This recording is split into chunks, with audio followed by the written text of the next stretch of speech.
Hello, hello, everyone, and welcome. My name is Caroline Garnett McGraw from The Clearing, and we are a non 12-step dual diagnosis residential addiction treatment center. Translation, we help people dealing with anxiety, depression, trauma, loss, hopelessness, grief, and despair every single day. And today, what we want to bring to you is a really practical solution for what to do when you get overwhelmed, when you start to feel really anxious. Here is a practical tool that we use in our program that helps our participants tremendously. So, the first thing to say about overwhelm is notice that it's not dependent on your external situation. You can have two people in the same external situation and they can experience very different levels of overwhelm.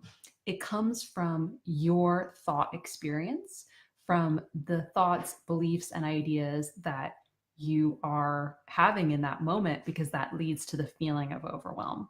So, some thoughts that lead to the feeling of overwhelm in many of us include: I will never get it done. I've already failed. This is too much for me. I'm not good enough. This is too hard for me. You get the idea. These are some of the thoughts that lead to the felt experience of overwhelm.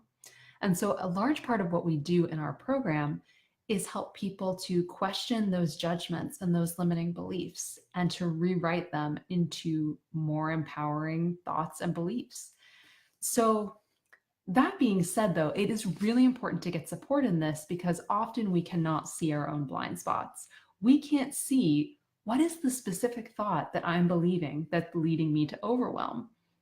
And in addition to that, especially if we've been working on a certain project or goal for a very, very long time, we may not really understand what it is that's holding us back. It may seem like this giant tangle in our head of, I'll just never get there. I've tried before and I've failed. It never works for me. I just don't know. So, this is a super helpful exercise to do with a very supportive partner. And this is part of our curriculum at the Clearing. So, it's called the 3-foot toss. And this image comes from the University of Santa Monica, which is where our founders got one of their first degrees in spiritual psychology, which is the founding principles and school of thought that we really operate under. And so the 3-foot toss is based on the idea of a child's ring toss game. So the way this works is that the ring toss pole that's closer to you, you get fewer points for a 3-foot toss because you can just reach out your arm and drop a ring onto a 3-foot toss, right? It's not very much of a challenge. So let's say you only get 5 points for that. You get 10 points for the next one farther, 15 points for the next one farther, and 20 points for the next one farther. And what happens, what we actually do in our program is we set up an actual ring toss and we have people, okay, you're only allowed to do the 3-foot toss and you're allowed to do the 6-foot toss. You're allowed to do the 12-foot, et cetera, et cetera. And we ask people, who do you think is going to win the game? Because most people will say, oh, it's the person who's doing the 12-foot toss. They only need to get one hoop on the ring, and they'll be able to win, 15 points and they'll win the whole thing easily. But much more often than not, the person who wins is the person who's just consistently dropping the rings onto that closest bar. It's that 3-foot toss. It's the one that seems so easy that you take it for granted. You think that person's not going to win, but in the end, they do because they're doing something that is really attainable. So that's the framework behind the 3-foot toss plan. So again, it helps to do this with a partner. And the way that we start is to get centered in our loving hearts, which means that you close your eyes, you take some deep breaths, you picture a beloved pet or child, anyone or anything that helps you to tap into that experience of deep and unconditional love within yourself. And then from there, you talk with your partner about a desire you have, a goal that you've not yet accomplished. Share what you want, share why you want it, and have your partner listen and take notes. And then have them ask, what's stopping you? Then outline all the obstacles, all the things that are holding you back from achieving this goal. And now the next step is crucial. We've established, all right, what is the goal? What are the obstacles to achieving the goal? Without making any kind of commitment, you create a step-by-step action plan with your partner. So as an example, say that your deep desire is to feel healthier and have more energy. That's pretty general. So let's maybe get it a little more specific. You want to have the energy to go for a run and you want to lose 5 pounds, for example. And you explain what's been stopping you, which is, I'm just doing the same old thing I always do. I'm scared that I can't do it. You talk through all the things that have been stopping you. And then again, without committing to this action plan, you and your partner talk through, what are my steps? Martha Beck, one of my favorite authors and speakers, calls these turtle steps. What are the tiniest little, most incremental steps that I need to take to get towards my goal? And so an example would be, one of the ways in which you can promote weight loss and increase your energy is to hydrate more. It's to increase your water intake. So you might be tempted to write on your 3-foot toss plan, drink 70 ounces of water a day. That's not quite what we're looking for. We're going to break it down even further than that. The first step might be, go on Amazon and buy a water bottle I like. That's the kind of detail we're talking about.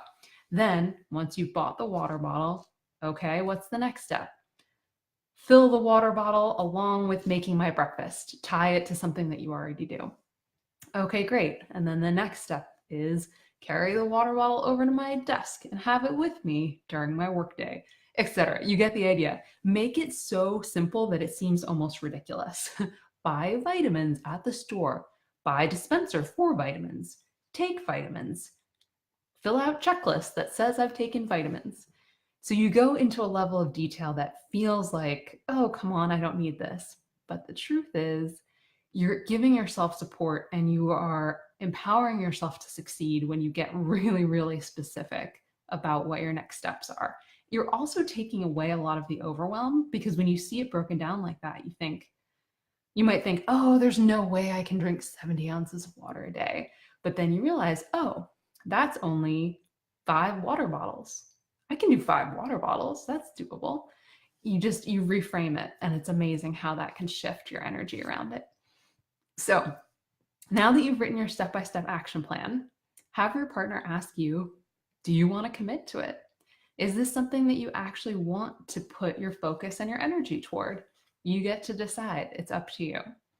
And then the final step is to set up accountability around this plan. So ask yourself, who's going to support me?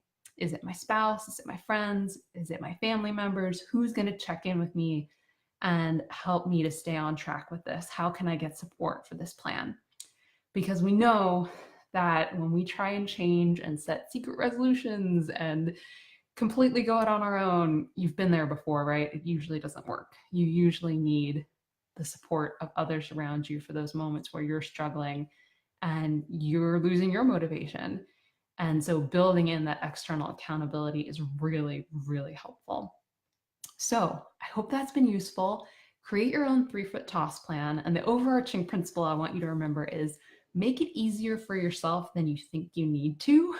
Break it down into tinier steps than you think you need it to be broken down into, and that will get you where you want to go. So I'm just going to take a look over at the comments. I know we've got people watching live, which is great. Betsy says hello. Jerry says, can this toss game be done online? Good question. Laurie gives a thumbs up. Yes, Jerry, one of the great things about going through the program on our estate is that we do have, our workshop room, we've got our binders, we've got our worksheets, but then we actually go out and do experiential learning. We go out and we do that 3-foot toss experiment to really solidify, oh, wow, when we make things within arm's reach, they actually happen. We actually win. The lesson sinks in on another level. So thank you again, everyone, for watching and for listening. If you or someone you love needs help with an addiction or a mental health issue such as depression, anxiety, and trauma, know that we are here to help. We offer free and confidential calls.